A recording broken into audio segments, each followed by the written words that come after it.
এবারও আবারও প্রকাশ্যে এলো ভাঙড়ের সেই উত্তপ্তকর পরিস্থিতি। ভাঙড়ে রক্তদান শিবিরের একেবারে গেট নিয়ে তাণ্ডব, রীতিমতো চাঞ্চল্যকর পরিস্থিতি। আইএসএফ টিএমসি সংঘর্ষে গুলি চালনার অভিযোগ, মাঠে নামলো দুই থানার বিশাল পুলিশ বাহিনী। ভাঙড়ে পোলেরহাট থানায় পাকাপোল এলাকায় রক্তদান শিবিরের প্রস্তুতিকে কেন্দ্র করে উত্তেজনা। আইএসএফ এর পক্ষ থেকে আয়োজিত রক্তদান শিবিরের জন্য নওসাদ সিদ্দিকীর ছবি লাগানো গেট তৈরি করেছিল কর্মী সমর্থকেরা।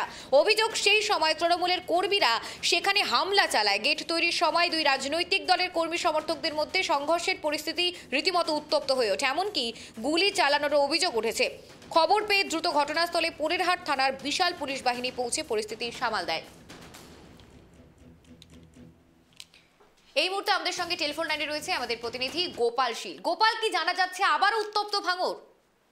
দেখো সুপ্রিয়া, তোমাকে বলে রাখি, আবারও উত্তপ্ত ভাঙড়। অর্থাৎ উত্তপ্ত কেন বলছি, বিগত দিনে যেরকম ভাঙড় ছিল, বর্তমানে ভাঙড় আবার সেই পর্যায়ে। অর্থাৎ কয়েকদিন শান্ত থাকার পর আবার ভাঙড়ে চললো গুলি।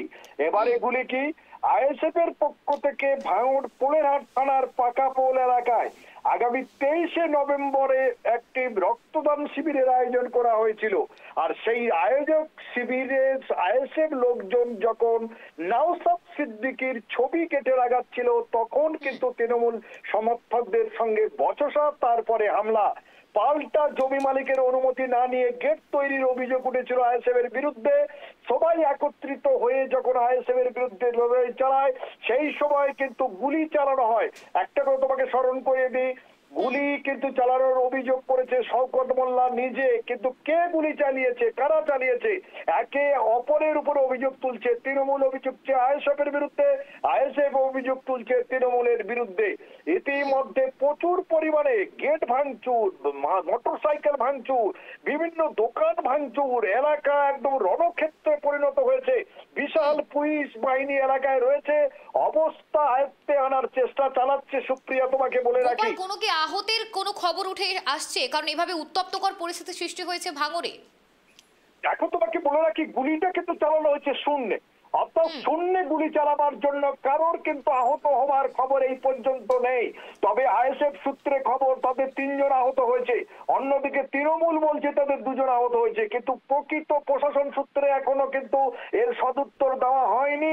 প্রশাসন কিন্তু শতকরা বলতে পারলেও তারা পরিষ্কারই বলেছে এতে কোনো ইনজুরির খবর নাই। কিন্তু এখন দেখার প্রকৃত ইনজুরি হয়েছে কিনা কিছুক্ষণ অপেক্ষা করতে হবে, তারপরে উঠে আসবে। তবে বলতে পারি ভাঙড় উত্তপ্ত, ভাঙড়ে হাজার হাজার মানুষ আতঙ্কে রয়েছে। ইতিমধ্যে পুলিশ কিন্তু চতুর্দিকটা ঘিরে রেখেছে। ধন্যবাদ গোপাল। আমরা যে খবরের থেকে নজর রাখছি, ভাঙড়ের রক্তদান শিবিরের গেট নিয়ে তাণ্ডব, রীতিমতো আইএসএফ এবং তৃণমূলের মধ্যে সংঘর্ষকর সেই পরিস্থিতি আবারও প্রকাশ্যে আসছে। আবারও ভাঙড় উত্তপ্ত। এই ঘটনার জেরে চাঞ্চল্য ছড়িয়েছে সেই এলাকায়। পুলিশ প্রশাসন সেখানে তৎপরতার খাতিরে সেই সমস্ত বিষয় কিন্তু খতিয়ে দেখছেন।